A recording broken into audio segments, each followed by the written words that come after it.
What's going on, everyone? Welcome to the newest episode of That JUCO Life. This is Jaquan Bowden here, and I'm here with Tommy Thomas. Tommy Thomas is an alum of Wings Academy High School from East Harlem, and he is currently a player at Pratt Community College out in Kansas in the Jayhawk Conference.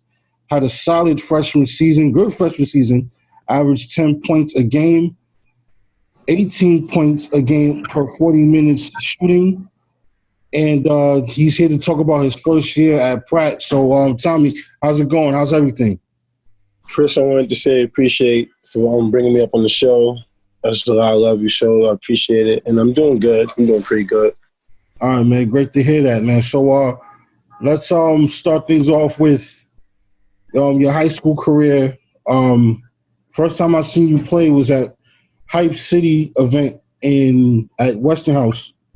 And you was going up against Luha, and it was like, you was going in, you was going crazy, you was unstoppable. Dunking, shooting threes, all that. And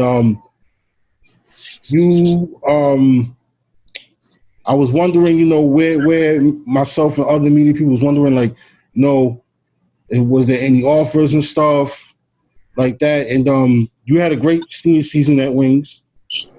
Grew up completely. You led them back to the Final Four, a place that they haven't been in a while. So tell me, what is it like playing at Wings Academy that year under Coach Billy Turner?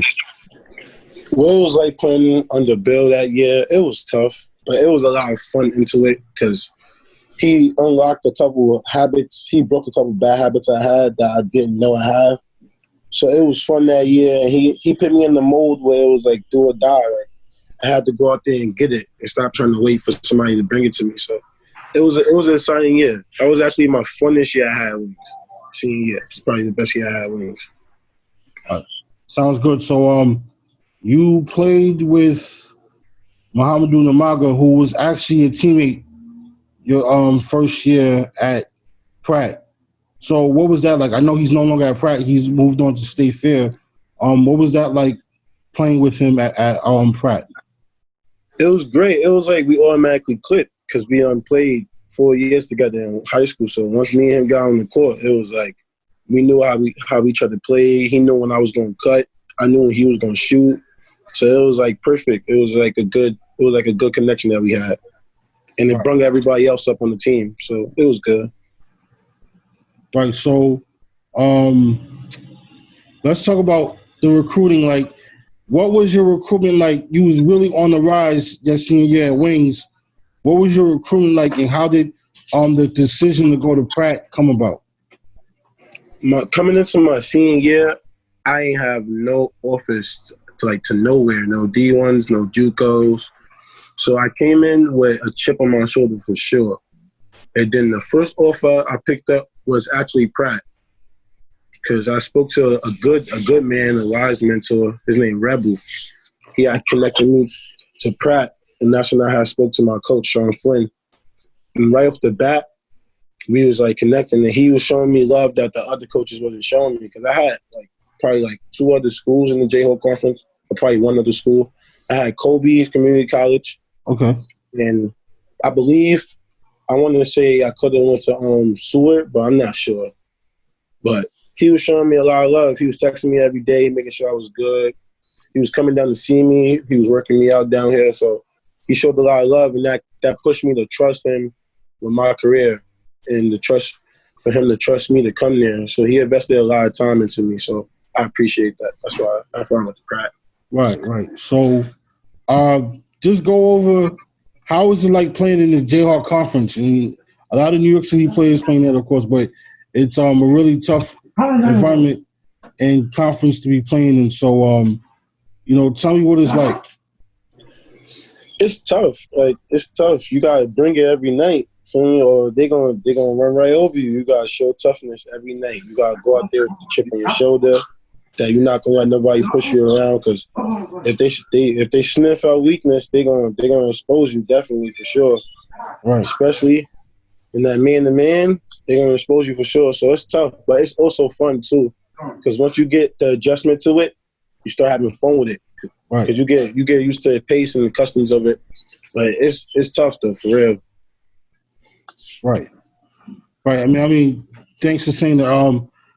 Let's talk about the toughest player you ever faced at while playing your first year at Pratt. Like, who was that player that you could say, iron sharpens iron. He came at you, you had to come back at him, or there was a player out there that you went up against that like gave you some sort of a reality check. Like, all right, yeah, this is what JUCO is like, but I'm gonna, it motivated you to work harder. The toughest player I played against in JUCO. It don't have to be on my own. It don't have to be on a different team. It can be on my team. Yeah, you could like somebody on your team that kind of like, you went up against in practice and. I'd say CJ Kelly. That was the person. Yeah, that was the person for me. When I first met CJ Kelly, he was killing me in practice, killing me. Like he's one of the reasons why I started evolving. Him and Mel, those are two good mentors I had in the college that really helped me thrive. Even on my down moments, they got me through it. So it was like if I had to pick two people, if I had to pick a person that was like the toughest I played against, it'd be CJ. It'd be CJ Kelly for sure. All right, cool. So, for a freshman, I mean, your stats really been standing out. 10 points a game, and on per 40-minute stats, 18.8 points a game. And by looking at the stats here, you had a career high 28 points against Dodge City on 11-18 shooting on February 19th.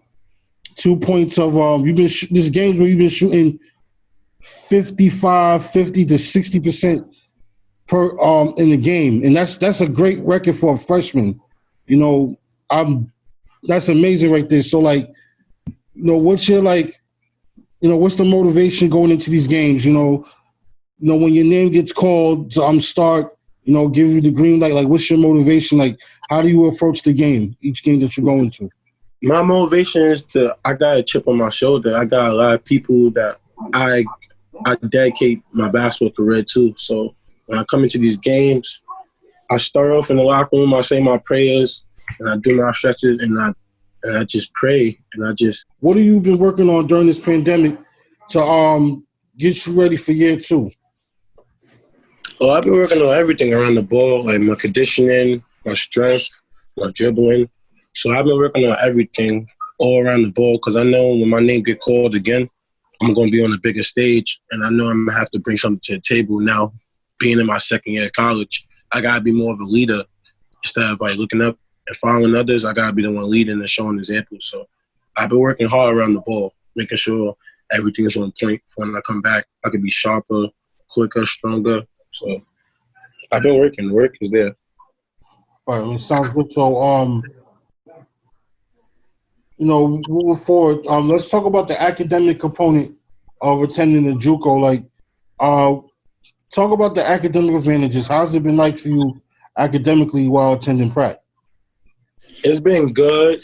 I didn't have my times where I was going through rough spots, but I had, like, study hall. I had, like, going to my teachers after class or in the middle study hall. So they pushed me to get on the ball and really take care of my grades. So it's not hard. It's just something you got to lock in and focus on. But for the most part, my grades is good for me. It's nothing hard about, like, JUCO grades. It's pretty easy. Okay. Sounds good. So, like, what is your major right now while attending Pratt? My major is business management. Okay. Sounds good. So, has there been any four-year schools starting to recruit you lately? Have you earned any interest from them since you've been starting to play? I haven't heard interest from any four-year schools at all, actually. So I'm not really sure. I don't know if my coach can tell me, or I'm not sure. But I don't really let it bother me. I just keep grinding. But I know they're gonna come in eventually. Right. Cool. So, what is some advice that you can give to some of the younger players out there who are, looking to play college basketball on the next level and all? And, let's say that one of these kids wind up going to JUCO. What is some advice you can give them? Some of the advice is that it's a great way to go. There's nothing wrong with going to JUCO. Because JUCO is actually amazing. It's fun. You meet people, you meet friends that you won't lose forever, and it's competitive. It's nothing less than D1. It's still competitive. You still got them great players that deserve to be on the D1 level. So my advice to people out there is that don't feel bad for going to JUCO. Look at it as a route that God put you on, like a path God put you on. Right. And take advantage of it. All right, sounds good. So another question. So, I'm going back to like how this pandemic has kind of like affected basketball, has the school kept in touch with you of what's going to go on in the fall? I don't know if you noticed, but a lot of junior colleges across the nation are canceling all sports across the board, especially basketball. And I think the Junior College Athletic Association did announce that they were going to start the season much earlier in many places. So, has Coach Flynn, has, the school contacted you of late, reached out to you and, told you about, what are the plans coming or how things are going to be when you return back to Kansas in the midst of this pandemic? I haven't spoke to my coach about that. He haven't touched on that topic with me yet. Probably because he didn't get the chance to, or probably because he didn't get any news back. But as of right now, I'm not really sure. I just know that my school, I think they wanted me to come back August 10th. So I've been looking into it, but I haven't really got like a guarantee answer or like guarantee information yet. So I'm still waiting to see what's going to really happen. All right, sounds good. I mean, things are still early. This is the last day of June, so moving into July soon, and there's probably going to be, some coming out soon about what's going to happen. But I'm very positive to think that it's going to be very, very, very positive that things are going to be good, and Pratt will have all these sports. One last question. So, Seward County has some guys you may have played against in high school. Guys like Stephen Takai, and a couple others. So, how is it like you playing against guys that played at Monroe when you was in high school? So, like, what is it like going up against them on the college level? Oh, shout out to both of them, Stephen and Carter. Those are my brothers. But when we see each other, like before the game, like we see each other and like give us the like, yo, what's up? Like that's my boy. Like, but once we step on the court, it's just straight face, like going at each other. So it was fun because it was like a love serious type of like relationships we have. We went to the bone, and those games, those went down to the wire. So we'd be on the court pushing, fouling each other. Then right after the game, we'd be talking because those are my brothers, and it's been like that since they've been in Monroe. So it's always fun competing and going up against them. Those are two great players. Right. I mean, that's amazing. So, I know also Harrison Egan is also on your team. So, like, how is it like having him as a teammate? That's my boy. It's nothing but fun, nothing but joking and fun with him. It's all love when I'm around him. When we lock in, me and him put our work in. But when I'm with him, it's all love. That's my boy. All right, sounds good. So, that kind of does it for our episode of That JUCO Life. This will be on a later date. Thank you for coming on the show. I know it's been very, very difficult for people to like do anything, participate in any interviews and stuff. Since the death of one of a great athlete, Brandon Hendricks from Monroe, he was supposed to announce his commitment to West Hills College, a JUCO out in the West Coast. So, rest in peace to Brandon. Before we close out for good, what was your fondest memory of Brandon? My fondest? Yeah, like your fondest memory, any memory you have with Brandon. My fondest memory was he came to see me on my birthday. Right. And it was him, my boy Bryce, and a couple other friends. But I didn't know they was coming. I thought it was a regular day. Like they popped up on me, and we had so much fun that day. We was dancing, We was doing all that. Right. And they ended up being with me the whole day. Feel me? So it was like mad love because I didn't expect them to come. Right. I was like, that was one of the funnest days I had with B Diddy. That was my boy. Right. Rest in peace to him. That's definitely rest in peace to B Diddy. Our condolences go out to his family. Our condolences go out to everybody over at James Monroe High School. His best friends as well. Juju, Ham, Hamad, Tyrone Foster. He has a lot of like great friends in his circle. Everybody over there on 156th Street and calling over there, hold your head, man. So this closes us out. So for Tommy Thomas, Jaquan Bowden, this is that JUCO life. Rest in peace, Brandon Hendricks, B Diddy, and we out. Peace.